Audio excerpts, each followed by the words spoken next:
Assalamualaikum warahmatullahi wabarakatuh. Nama saya Aas Purnamasari, calon guru penggerak angkatan 7 dari SDN Linggar 3, Kecamatan Ranca Ekek, Kabupaten Bandung.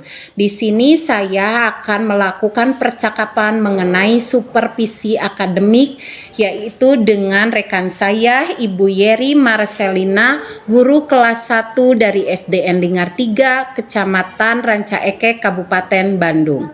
Selamat siang Bu Yeri. Selamat siang Ibu Aas. Nah Bu Yeri, hari ini kita akan melakukan supervisi akademik. Ya. Nah tujuan dari supervisi atau tujuan dari percakapan kita kali ini yaitu supaya kita itu bisa sharing Bu Yeri.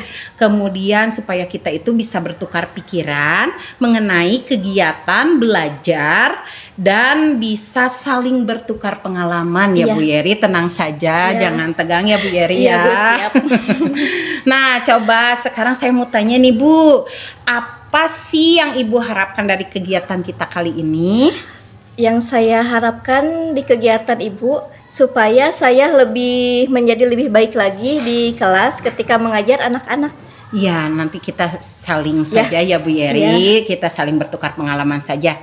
Nah, sekarang saya mau bertanya nih Bu Yeri. Nah, nanti saya kan akan masuk ke kelas Bu Yeri ya. Nah, untuk melakukan observasi terhadap pembelajaran yang akan Ibu lakukan nanti, coba materi apa sih yang akan nanti saya observasi di kelas Ibu?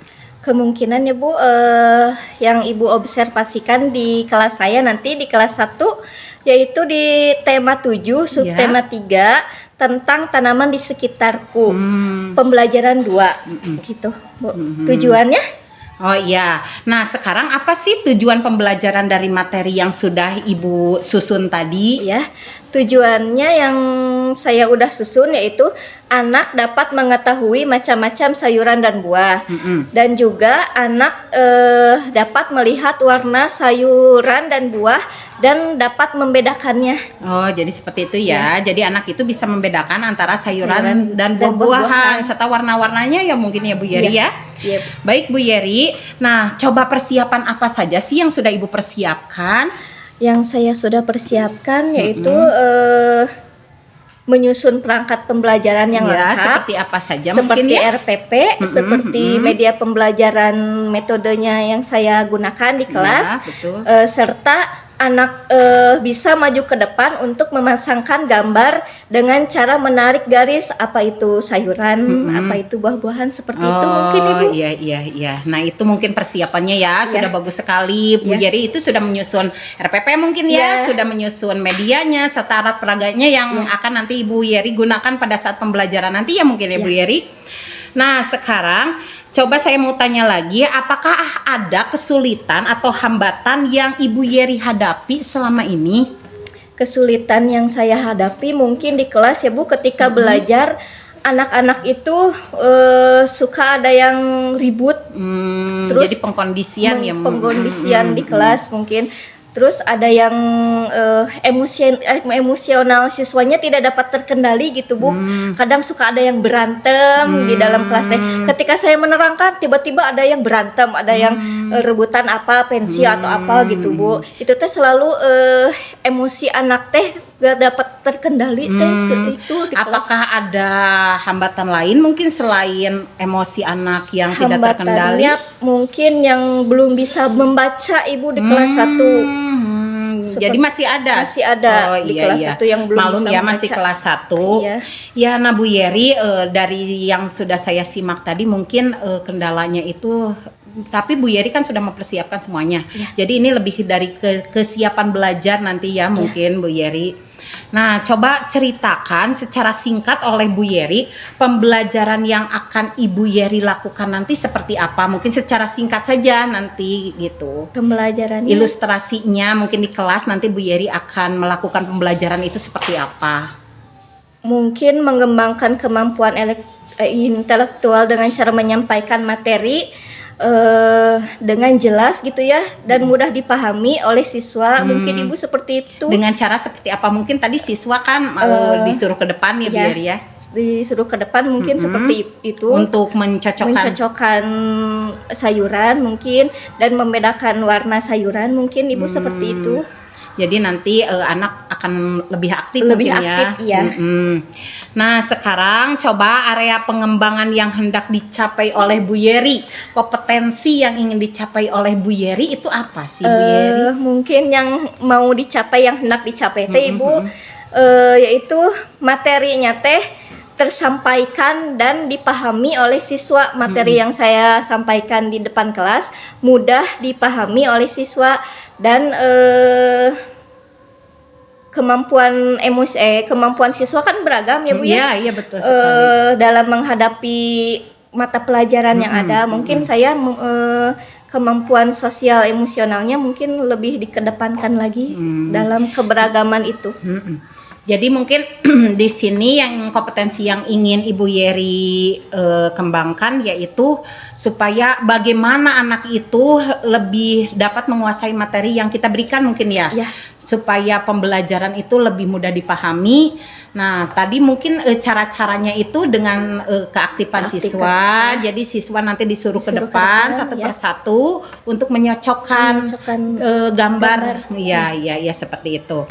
Nah, sekarang coba strategi apa sih yang sudah Ibu Yeri siapkan strategi-strateginya gitu supaya anak itu tadi lebih mudah memahami soal, apalagi kan yang sudah kita ketahui bahwa anak itu berbeda-beda, kemampuan anak itu berbeda-beda, tidak bisa disamaratakan. Nah kita supaya anak itu terlayani dengan baik oleh kita, strategi-strategi apa saja sih yang sudah Ibu Yeri siapkan?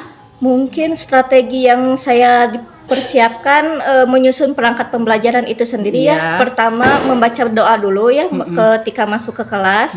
Terus seperti biasa ya berdoa. Terus mungkin dari segi metode, segi metode apa yang akan Ibu Yeri gunakan nanti? Nah, untuk maju ke depan itu ya Bu, mungkin untuk memasangkan gambar dengan cara menarik garis itu metodenya akan menggunakan media gambar. Medianya. Medianya nanti saya akan membuat gambar di depan kelas terus dipasangkan. Setelah itu anak-anak maju ke depan untuk memasangkan supaya anak lebih aktif lagi mungkin. Jadi lebih banyak permainan-permainannya ya Bu Yeri supaya anak itu lebih tertarik, supaya anak itu lebih aktif dan kreatif lagi dalam pembelajaran ya. Betul sekali. Nah mungkin itu strategi yang akan Ibu gunakan nanti ya. Jadi lebih banyak permainan lagi supaya pembelajaran menjadi lebih menarik lagi dan menyenangkan. Nah, sekarang tadi kan sasaran observasinya yaitu mengenai pembelajaran ya tadi di kelas 1 Ibu Yeri sendiri. Nah, kapan sih kita akan mulai melaksanakan observasinya? Kira-kira Bu Yeri bisanya kapan nih? Mungkin hari Kamis ya Bu ya. Mungkin hari Selasa. Bisa. Kamis atau Selasa Bu Yeri nih? Selasa saja atau Selasa. Selasa aja. Oke. Jam berapa nih kira-kira saya bisa masuk ke kelas Bu Yeri untuk mengobservasi? Kan masuk seperti biasa ya Bu, jam 8 mungkin sekarang di bulan suci Ramadan ini mungkin dari jam 8:30-nya Ibu mungkin, iya baik bisa ya. Oke Bu Yeri, nanti saya akan masuk ke kelas Bu Yeri ya. Nanti saya akan mencatat kegiatan-kegiatan yang dilakukan oleh Bu Yeri di kelas, tidak apa-apa ya. Nggak apa-apa, nanti saya akan observasi Bu Yeri. Iya Bu, baik. Nah sekarang terima kasih ya Bu Yeri atas waktunya. Mungkin untuk pra-observasi mungkin bisa cukup sampai di sini. Nanti saya akan melakukan observasi di kelas. Setelah melakukan observasi, mungkin nanti kita akan melakukan percakapan lagi pra-observasinya ya. Iya Bu. Pasca observasinya maksud saya. Nah, baiklah Bu Yeri, terima kasih. Selamat berjumpa lagi nanti di kelas ya Bu Yeri. Terima kasih Bu Yeri. Iya Bu.